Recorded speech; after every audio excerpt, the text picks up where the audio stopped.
যেরকম আছে সেরকম থাকবে, ঠিক আছে? কিন্তু ওদের যখন পুজো করতে যখন আমি আসবো ওই ঘরেতেই পুজো হবে, ঠিক আছে? তারপর ঘর নাড়ানাড়ি করা যাবে না, খালি সুতোটা খুলে দেবো আমি।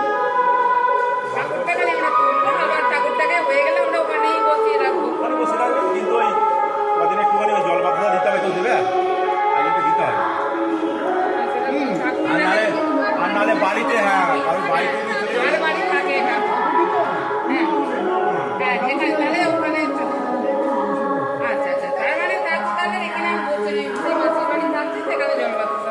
ঘরটা থাকবে ওখানে, ঘরটাতেই পুজো হবে। ঘুরে আসবে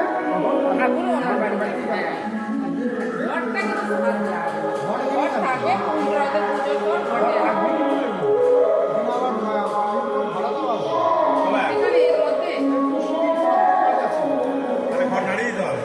Thank you so much.